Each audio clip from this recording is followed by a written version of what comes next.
اعوذ باللہ من الشیطان الرجیم بسم اللہ الرحمن الرحیم۔ ویورز السلام علیکم۔ ویورز میں ہوں آپ کا میزبان سید احمد سمیع اور آپ دیکھ رہے ہیں سید احمد سمیع یوٹیوب چینل راولپنڈی اسلام آباد سے۔ ویورز سب سے پہلے تو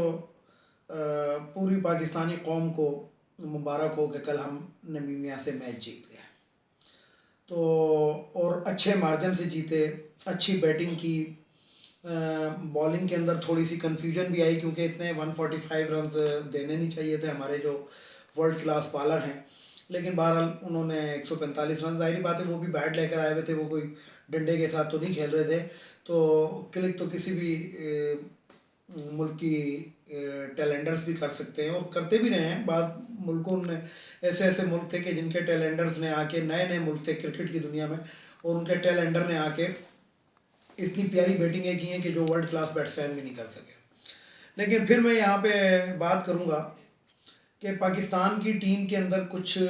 ویسے تو ویورز میں آپ کو سب سے پہلے تو یہ بتا دوں کہ کرکٹ ایک ایسا گیم ہے، یا کوئی بھی گیم آپ دیکھ لیں، اس کے اندر ایک آدھ کھلاڑی جو ہوتا ہے وہی ٹیم کو لے کے آگے جاتا ہے، یعنی کہ وہی ٹیم کو میچ جتانے میں اس کا کردار ہوتا ہے۔ بعض دفعہ کسی بالر کا کردار ہوتا ہے، بعض دفعہ جو بیٹسمین ہوتا ہے، مطلب پوری ٹیم جو ہے اس کے اندر ایک آدھ بندہ ہی سینچری مارتا ہے یا دو مار لیتے ہیں۔ تو بات یہ کی کہ بارہ پھر بھی میں آپ کو ایک بات کہنا چاہتا ہوں کہ جو ہمارے فخر زمان صاحب ہیں، ان کا بلہ جو ہے وہ نہیں چل رہا۔ حالانکہ جو ون ڈاؤن کی جو پوزیشن ہوتی ہے وہ بڑی بہترین قسم کی پوزیشن ہوتی ہے، کیونکہ بعض دفعہ ایسا ہوتا ہے، کرکٹ کی تاریخ آپ دیکھ لیں کہ پہلی یا دوسری گیند کے اوپر اوپنر آؤٹ ہو جاتا ہے تو اس کے بعد وہ جو ون ڈاؤن آتا ہے وہ اوپنر کی ذمہ داری سنبھالتا ہے۔ لیکن جو فخر زمان صاحب ہیں، اب دیکھیں کل جس طرح حفیظ نے بھی آ کے بیٹنگ کی، وہ بھی آؤٹ آف فارم ہے، لیکن فخر زمان جو مطلب ان کے لیے کیا کیا باتیں استعمال کی جاتی ہیں، لیکن معذرت کے ساتھ کہ فخر زمان جو ہیں کل کے میچ کے اندر، یعنی کہ یہ شاید ہم 200 کراس کر دیتے اگر فخر زمان صاحب ون ڈاؤن نہ آتے، تو اس سے بڑی بات میں نہیں کہہ سکتا اور نہ میں کہنا چاہتا ہوں۔ پر اس کے باوجود پاکستانی قوم کو بہت بہت مبارک ہو کہ ہم یہ میچ جیتے اور اچھے طریقے سے جیتے، اور پاکستان ابھی تک ناقابل تسخیر ہے، اور اللہ کے فضل و کرم سے ہم یہاں تک پہنچ گئے، اور اللہ نے چاہا تو اگلی منزلیں بھی ہماری آسان ہوں گی اور شاید یہ ورلڈ کپ ہم پاکستان میں بھی لے آئیں۔ اب آتے ہیں ذرا حکومت کی جانب۔ تو جب میں آپ سے مخاطب ہوں، اس سے تھوڑی دیر پہلے عمران خان صاحب نے قوم سے خطاب کیا ہے۔ قوم سے خطاب کے اندر انہوں نے بڑے طریقے سے، یعنی کہ جس طریقے سے جب کوئی بھی گھر کے اندر، کسی گھر کے اندر کوئی بات ہوتی ہے تو گھر کا سربراہ جو ہوتا ہے وہ گھر والوں کو ہر جگہ مطلب بٹھا کے کمپیل کرتا ہے کہ دیکھیں جناب یہ مسئلہ ہے، یہ مسائل ہیں، اور اس وجہ سے اس چیز کے اوپر میں ایک فیصلہ کر رہا ہوں، تو کیا خیال ہے؟ حالانکہ کیونکہ اتھارٹی تو اسی کی ہوتی ہے، جو گھر کا سربراہ ہوتا ہے وہی فیصلہ کر چکا ہوتا ہے، صرف وہ گھر والوں کو ٹھنڈا رکھنے کے لیے اور گھر والوں کو آپس میں ایکا رکھنے کے لیے وہ یہ بات کرتے ہیں۔ تو اسی طرح وزیر اعظم نے بھی پاکستان کے تمام عوام سے جو خطاب کیا وہ اسی چیز کی ایک کڑی ہے کہ سب سے پہلے تو انہوں نے کہا کہ دیکھیں خیبر پختونخوا کی مثال دی، سب سے چھوٹا صوبہ ہے، سب سے کم وسائل ہیں، لیکن اس کے باوجود وہاں پہ انہوں نے ایک ہیلتھ پروگرام شروع کیا جو کہ پورے خیبر پختونخوا میں لاگو ہو چکا ہے۔ اسی طریقے سے پنجاب کے اندر ہم سنتے آ رہے ہیں، عثمان بزدار صاحب کافی عرصے سے باتیں کر رہے ہیں کہ جناب دسمبر کے بجائے مارچ میں چلا گیا، لیکن پھر میں یہاں پہ بات کروں گا کہ پنجاب ایک بہت بڑا صوبہ ہے اور ادھر بہت زیادہ خامیاں ہیں۔ پہلی بات تو یہ کہ اتنا بڑا صوبہ ہونا ہی نہیں چاہیے، کم از کم پنجاب کو 3 حصوں میں یا کم از کم 4 حصوں میں ضرور تقسیم ہو جانا چاہیے، لیکن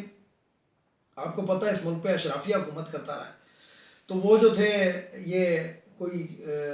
اس سے ہو نہیں سکتا۔ زرداری صاحب نے 2 صوبے بنانے کی کوشش کی، تو یہی جو مونچھا والا جو گنڈا ہے رانا ثناء اللہ، یاد ہوگا آپ کو کہ اس نے صوبائی اسمبلی میں کھڑے ہو کے کس قسم کی باتیں کی تھی اور وہ انڈو کر دی گئی تھی،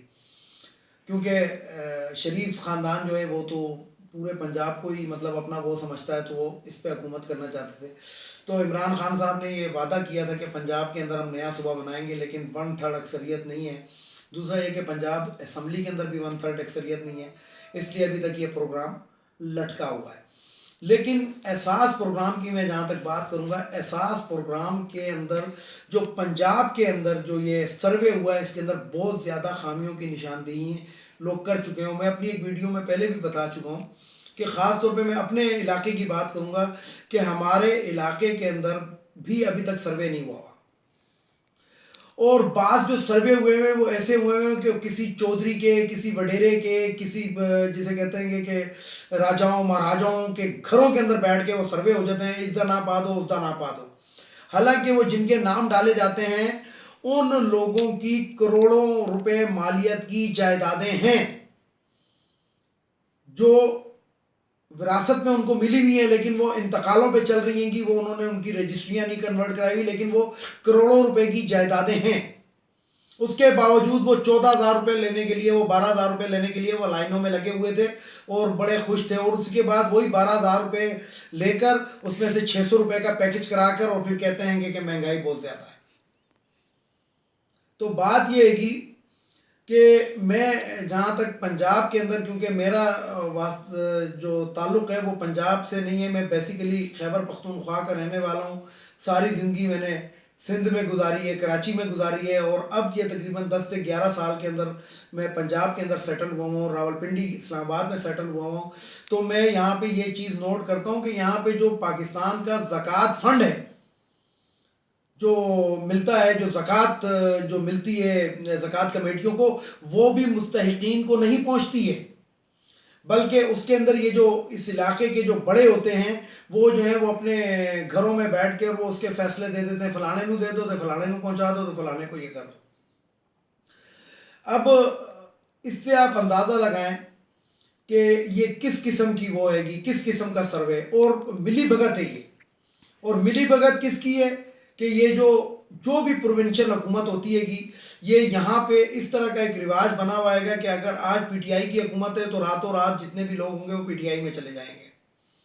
کل ادھر کسی اور کی حکومت ہوگی تو یہ راتوں رات سارے کے سارے جو ہوتے ہیں نا, یعنی کہ اپنے گھر کے باہر وہ جھنڈا لگا لیتے ہیں, اور اس کے بعد راجہ صاحب یا بھٹی صاحب یا جو بھی ہے, یعنی کہ جسے کہتے ہیں چودھری صاحب, وڑائچ صاحب, یہ جتنے بھی صاحبان ہیں گے, ان کے گھروں کے اوپر پہنچ کے وہ اپنا نام جو ہوتا ہے وہ سب سے پہلے لکھوایا ہوا ہوتا ہے, اور وہ جناب ان کو پھر اس علاقے کی حمایت حاصل ہو جاتی کہ ہاں جی اس علاقے کے لوگوں نے میری حمایت کر دی ہے اور میں اس پارٹی کو چھوڑ کے اس پارٹی کے اندر جا رہا ہوں. اس کے بعد ان کے کام ہو جاتے ہیں, ان کے زکوٰۃوں میں نام آ جاتے ہیں, ان کے دوسری تیسری چیزوں میں نام آ جاتے ہیں, ان کے گھروں میں ہینڈ پمپ پہنچ جاتے ہیں, ان کے گھروں میں سب کچھ وہ ہو جاتا ہے کہ جو حکومت کے پاس جو بھی ان کو دینے کے لیے ہوتا ہے وہ ان مخصوص گھروں میں ہی جاتا ہے. تو میں پھر یہاں پہ ایک بات یہی کروں گا, میں نے بذات خود احساس پروگرام کے کچھ لوگ ہیں ان سے میں نے رابطہ کیا اور میں نے ان چیزوں کی بنفسہ نفیس وہاں ان کو جناب نشاندہی کی ہے کہ آپ فلانے شخص کو اگر آپ نے اس چیز کے اندر ڈالا ہوا ہے تو اس کی تو اتنے کروڑ روپے کی جائیداد ہے. لیکن بات پھر وہیں پہ آ جاتی ہے کہ یہاں پہ جو سروے ہوتا ہے وہ کسی کے گھر میں بیٹھ کر ہوتا ہے, وہ سڑکوں پہ پھر کر نہیں ہوتا ہے. ایون کہ کرونا ویکسین کی اگر میں بات کروں تو پنجاب کے اندر جتنی کرونا ویکسین کی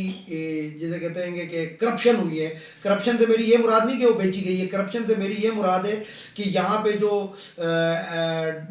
عملہ ہے, طبی عملہ ہے, وہ ویکسین کے جیلی ناموں کا اندراج کرتا رہا. ایون کہ نواز شریف کو بھی جیلی لگ چکی ہے, آپ کو پتہ ہی ہوگا, ٹی وی پہ بھی آ چکا. تو یہاں پہ کتنے لوگ ایسے ہیں کہ جنہوں نے ویکسین نہیں لگوائی لیکن ان کا اندراج ہو گیا ہے, انہوں نے باقاعدہ پیسے دیے, یعنی کہ ہر کوئی یہاں پہ پیسہ بٹورنے کے اندر ملوث ہے گا. اسی طریقے سے آپ یہ دیکھ لیں کہ آپ کسی بھی پنجاب کے اندر کسی بھی گاؤں میں چلے جائیں, کسی بھی دیہات کے گاؤں میں چلے جائیں, تو ادھر جو گھروں کے یہ بجلی کے بل ہیں یہ آپ ذرا دیکھ لیں کہ یہ نہ ہونے کی برابر ہوتے ہیں. زیادہ سے زیادہ 100 روپے 150 روپے, اس سے زیادہ بل ان کا نہیں ہوتا. حالانکہ ان کے گھروں کے اندر اور کچھ نہیں ہے تو ایک ٹوکے والی مشین ضرور ہے, وہ جو کوترا بناتی ہے, وہ جو گند یہ جو جانوروں کے لیے جو چارہ بناتی ہے, وہ مشین ضرور ہے جس کے اندر 2 یا 3 ہارس پاور کی موٹر ہوتی ہے, لیکن پھر بھی ان کا بل اس سے زیادہ نہیں آتا. تو اب میں اس سے بڑی باتیں آپ کو کیا بتاؤں, کیونکہ میں نے بھی جس علاقے میں رہتا ہوں ہو سکتا ہے کہ کل کو سارے میرے پاس ہی میرے دفتر کے باہر ہی کھڑے ہوں کہ آپ یہ کیا باتیں کر رہے تھے. لیکن بہرحال ہمارا کام ہے حقیقت لوگوں تک پہنچانا. اور میں آپ کو سیدھی بات بتاؤں کہ پنجاب کے اوپر جو بھی حکومت کرتا رہا ہے, بھلے وہ پاکستان پیپلز پارٹی کرتی ہے, خیر پاکستان پیپلز پارٹی نے بہت کم وہ حکومت کے منظور بٹو جو تھے وہ وزیر اعلیٰ بنے تھے 16 سیٹوں کی لے کر. اس کے علاوہ جو ہے یہاں پہ اہل شریف ہی وہ کرتے رہے, لیکن اہل شریف بھی وہی لوگ ہیں گے کہ وہ جو ایک لفظ ہے گا کہ کھاندہ ہے تو کھلاندہ بھی ہے. وہ کھلاندہ اس طرح تھا, بجلیاں چوری کرو, جو مرضی کرو, زکوٰۃ کے پیسے کھاؤ, جو مرضی کرو, نہ ہم تم سے پوچھیں گے. یعنی کہ آپ اس سے اندازہ لگائیں کہ میرے علاقے کا ایک ہائی اسکول ہے, وہ ہائی اسکول میرا خیال ہے ٹوٹل 16 کنال پہ ہے. اس 16 کنال کی ہائی اسکول کی دیوار کو صرف اونچا کیا گیا ہے, یعنی کہ 4 سے 5 ردے لگائے گئے ہیں. تو اس کا اگر آپ دیکھیں تو چودھری نثار صاحب نے ماشاءاللہ سے 26 لاکھ سے اوپر کا وہ بنایا ہوا ہے. یہ 26 لاکھ مجھے دیں تو میں اس طرح کا ایک اسکول پورا بنا کر دکھا دوں, کیونکہ تیار اس کے اوپر کچی چھتیں ڈلی ہوئی ہیں, کوئی پکی چھتیں نہیں ہیں, یعنی کہ جس کو تیار چھتیں کہتے ہیں وہ ڈالی ہوئی ہیں. تو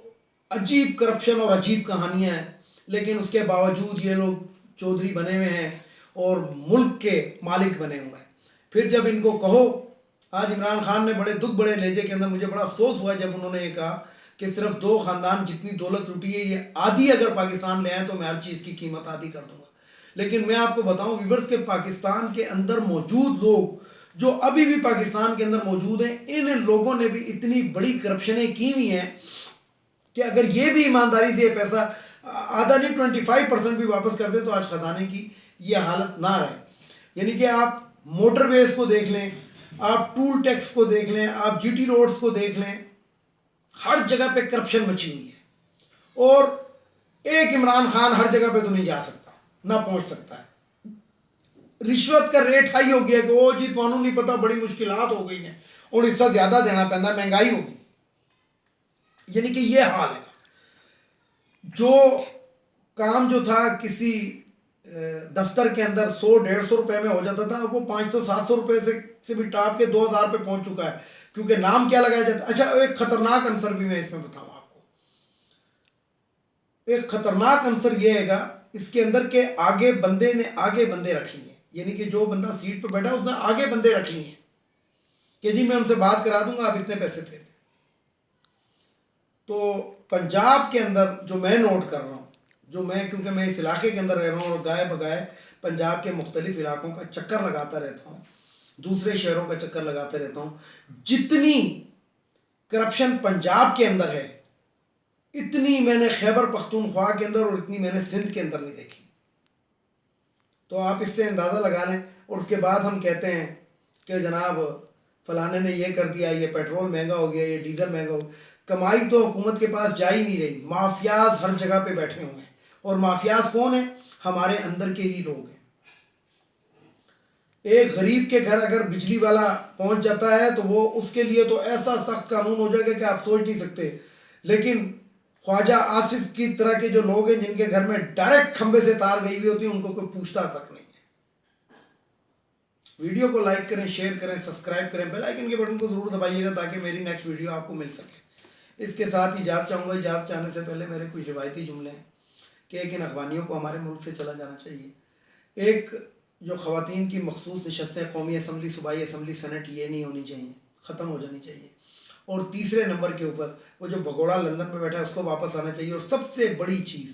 اور آخری چیز جو میں عدلیہ کو کہتا ہوں, یہ عدلیہ کا کام ہے ہر چیز کو روکنا. عدلیہ حساب لگائے, عدلیہ وابڈا سے پوچھے کہ بھائی پنجاب کے اندر پورے ملک کی بجلی کا اتنا % پنجاب کو دیا جاتا ہے تو اتنا رینیو بجلی سے کیوں نہیں آ رہا, اتنا رینیو جو گیس سے کیوں نہیں آ رہا. یہ عدلیہ کا کام ہے. ہر چیز پہ سوموٹو لیتے ہیں, اس کے اوپر سوموٹو کبھی بھی نہیں لیتے ہیں, اس لیے کہ یہ خود بھی اسی ملک کے اندر, اسی پنجاب کے اندر سب سے زیادہ ہاتھ عدلیہ ہماری دھو رہی. سب سے زیادہ مقدمات پنجاب کے اندر ہے, خاص طور پہ دیوانی مقدمات, اور ماشاءاللہ سے وکیل بھی کما رہے ہیں اور جج بھی کما رہے ہیں. اور پھر میں وہی والی بات کہوں گا کہ یہ وہی جج صاحبان ہیں کہ جن کی عدالت کے اندر, ان کی سربراہی کے اندر 50 روپے والا اسٹامپ پیپر 250 روپے کا ملتا ہے. تو ججز کو چاہیے کہ انصاف پرووائڈ کریں اور خدا کو یاد کرتے ہوئے اس چیز کو, نظام عدل کو اپنے درست کریں. اور کرپٹ ججوں کو دیکھیں, ان کی بیویوں کے آنسوؤں کو نہ دیکھیں. اس کے ساتھ اجازت چاہوں گا تمام دیکھنے والے سننے والوں کو. خدا حافظ. اور آخر میں وہی نعرہ, پاکستان زندہ باد.